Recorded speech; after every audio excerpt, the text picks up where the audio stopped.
Steelers Nation, this matchup against Cincinnati has been sitting in the back of everyone's mind ever since that wild afternoon a little over a month ago. It was one of those games where you walk out of the stadium trying to make sense of what just happened, and the longer you think about it, the stranger it feels. The scoreboard showed a 33-31 loss, but honestly, it looked even more chaotic than that. You had Joe Flacco strolling in like he had just been called off his couch and still managing to throw for well over 300 yards, firing 3 touchdowns, looking completely unbothered by anything the defense attempted to show him. And then there was the avalanche of catches from their top receiver, who pulled in 16 of his 23 targets for more than 160 yards and a score. His running mate was barely any easier to handle, reeling in nearly 100 yards himself with a highlight touchdown. And if that wasn't enough, they even had a back pop off for more than 100 yards on only 11 carries. Every time he touched the ball, it felt like something ridiculous was about to happen. It was one of those performances that stuck with people because even though Pittsburgh has had its share of defensive struggles this year, that game still stands out. So now comes the question that has been floating through conversations all week. What if the Steelers found a way to actually slow this group down? What if this time the story flipped? And as much as fans would love to see that happen, it would take something close to an outlier. Because since that meeting, Cincinnati has stayed in the same pattern. Their offense hasn't had any trouble lighting up the scoreboard, even in back-to-back losses. They went down to the Jets by a score of 39-38, then dropped another shootout to Chicago 47-42, and both times their offense kept churning while their defense managed to deliver the kind of blunders that make entire fan bases groan in disbelief. Offensively, though, there is nothing fluky about them. Teams all around the league are giving up points in bunches to this group, not just Pittsburgh. The only lull came during that stretch when their injured quarterback was sidelined and the backup could not find any rhythm.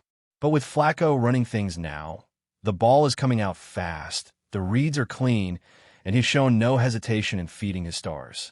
That alone presents a real challenge for Pittsburgh, and the difficulty only increases when you look at how different the Steelers' defense is compared to that first matchup. Several key pieces have been lost since then, and others are sitting in concussion protocol with no firm sign of returning. That has forced a reshuffling across several positions.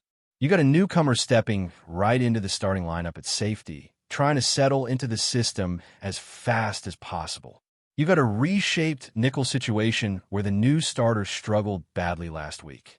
And of course, you now have a full-time safety assignment for a veteran who has spent almost his entire career playing outside. If one more corner cannot get cleared in time, the Steelers will be relying on a depth player who has looked strong in limited snaps. But limited snaps are not the same as chasing high-volume receivers for an entire afternoon. His teammates have been hyping him up all week, insisting he can run with anyone, and confidence definitely matters. But confidence alone does not erase the size of the assignment. No one inside the building is pretending that this is a favorable matchup. It is not. There will be catches. There will be first downs. There will be big plays. Schematically, Cincinnati thrives on those quick slants and rhythm passes that fall right into Flacco's wheelhouse, and the Steelers have not shown a consistent answer for that yet. The best-case scenario is that the pass rush finds a way to be more disruptive than it was in Cincinnati, shaving off that tiny fraction of a second that throws off timing, forcing a rush throw here and there. And even that might not be enough without also tightening up the run defense so that Brown does not go wild again. Sometimes containing is as important as stopping. Sometimes the mission is to keep the game manageable instead of letting it unravel like it did before. Fans might not love hearing that, but the memory of that last meeting is still fresh. It is impossible to ignore. You do not forget giving up that many yards in that many ways. And you do not forget walking away thinking the entire afternoon felt like a glitch in reality. The challenge this week is not just physical, it is mental. You need to face the same opponent that embarrassed you and find a way to rewrite the script. And speaking of rewriting scripts, there's been a lot of talk around the offensive line and how certain players are being discussed or evaluated. One name that keeps coming up is Troy Faunu. And if we were being fair, he has put together a season that deserves more recognition than he gets. He entered this year focused on simply being available after losing nearly all of his rookie season to injury, and he has delivered on that promise with more than 500 snaps so far. Out of those, more than 300 have been in pass protection, and out of all those snaps, he has surrendered exactly one sack. One. Not a handful, not a worrying trend, just one. When you widen the lens and look at total pressures allowed, he sits in the top third of all qualified tackles across the league. Now, the grading services may not rank him as highly, especially when it comes to run blocking, and he himself would be the first to admit he has a long way to go. But considering this is for all practical purposes his rookie year, his progress is still moving upward. He has had games where he looks solid and composed, even on the road in tough environments. That does not erase the struggles elsewhere on the line, especially on the opposite side, where inconsistency has dragged down the entire unit. But that contrast is part of the point. When one tackle is holding his own and the other is fighting through a slump, the whole group feels out of sync. If Pittsburgh could lean more heavily on the ground game, it might shift that rhythm. A consistent run attack always helps linemen settle in. It lets them play with force instead of reacting. It puts them in control, and it gives younger players confidence, the sense that they're pushing forward rather than falling back. You have backs on this roster who can grind out yards, who can break tackles, who can set a tone early. The more they touch the ball, the more the offense relaxes, and the more protection becomes manageable rather than desperate. What makes this matchup so fascinating is that Pittsburgh walks into it carrying two completely different identities. On one hand, the offense has been searching all season for a version of itself that feels stable, something that blends aggression with balance instead of lurching from one extreme to the other. On the other hand, the defense, even with all the injuries, still has pride and a history of stepping up in hostile moments. That tension creates this unpredictable energy where you feel like anything could swing the game. Whether it is a perfectly timed blitz or a drive where everything finally clicks for the offense. That is what makes football so addictive, that sense that every week is a brand new story, even when the characters are the same. You can sense that inside the locker room, too. Players have been talking this week with a tone that is a little sharper, a little more urgent, almost as if they know this game is more than just the next one on the schedule. These are professionals, so they will never admit that one matchup carries more emotional weight than another, but you can hear it between the lines. No one wants to be remembered for getting carved up twice by the same offense in the same season. No one wants to go back on the field with the memory of receivers running free and a quarterback barely feeling pressure. Pride is a powerful motivator, and Pittsburgh's veteran leaders have been leaning on that all week, reminding everyone that the past only defines you if you let it. And yet, even with that emotional push, the strategy still has to match the energy. If the Steelers want this game to look different, their offense cannot afford to spend long stretches drifting aimlessly. There were moments earlier in the season where the passing attack showed flashes of rhythm, but those flashes need to become something closer to consistency. The throws have to come on time, the receivers have to win their routes, and the run game has to carry its share of the load, so the defense is not living on the field for 40 minutes. It is not about reinventing the playbook. It is about embracing what works and repeating it until defenses prove they can stop it. One of the biggest keys is simply playing with patience. Too often this season, the offense has looked like it is trying to hit a 20-yard play on every snap, even in situations where grinding out 4 yards would have been more productive. Patience matters, especially against a team like Cincinnati, whose defensive issues have nothing to do with their ability to create chaos on individual plays. They are inconsistent, but they are not passive. If you give them unnecessary chances, they will take advantage of them. If you force yourself into third and long all afternoon, you're doing half of their work for them. But if the Steelers can settle in early, if they can string together drives that chew up time and make that Cincinnati offense watch from the sideline, the game shifts. Suddenly, the Bengals become the ones trying to press. Suddenly, the pressure lands on them to score quickly. And even the most explosive offenses hate being forced into that mindset for an entire game. They want rhythm. They want comfort. They want control. Take that away, and even elite players start to get frustrated. Of course, all of that becomes a lot easier if the Steelers can generate even a small spark from the pass rush. That was the missing ingredient in the first meeting. Flacco had time to read a newspaper back there.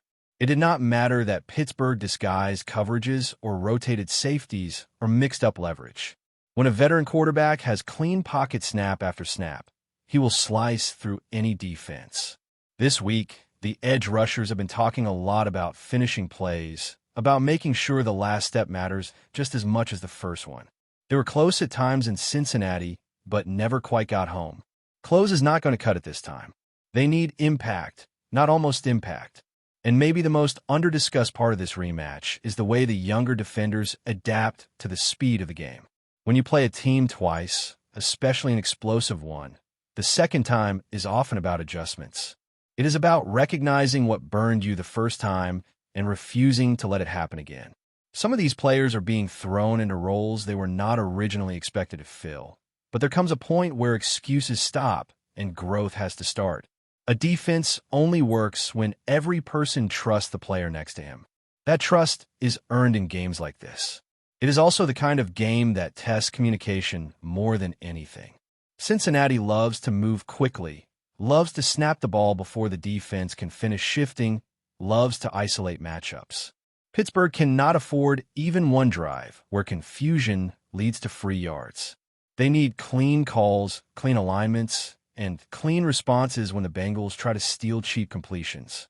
That requires discipline and focus, especially from the guys who were not on the field earlier in the season.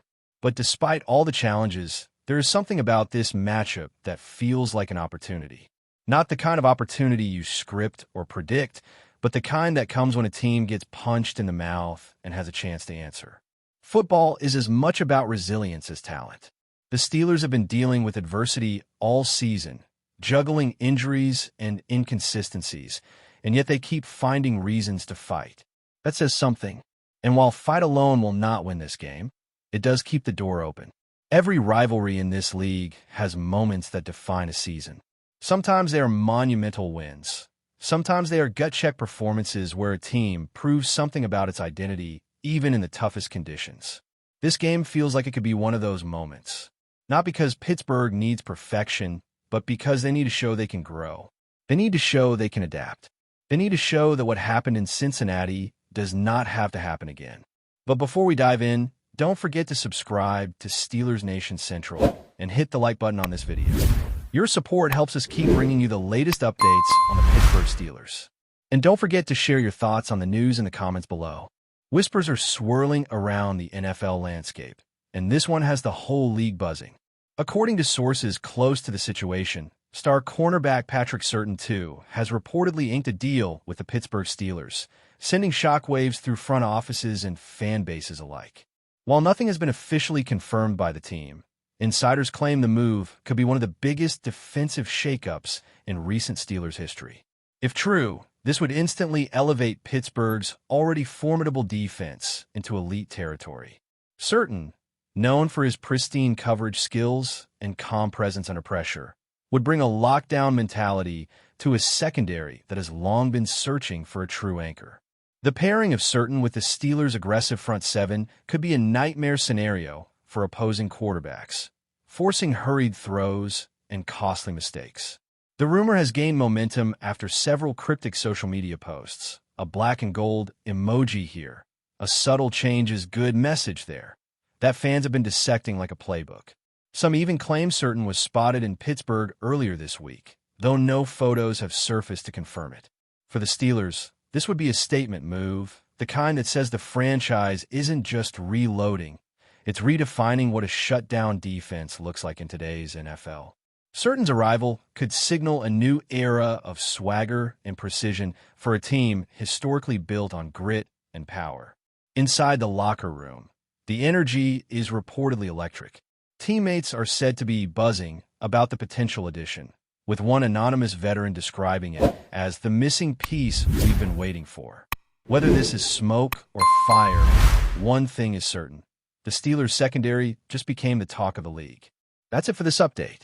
If you enjoyed the video and want to keep receiving exclusive news about the Pittsburgh Steelers, Make sure to subscribe to Steelers Nation Central and give this video a like.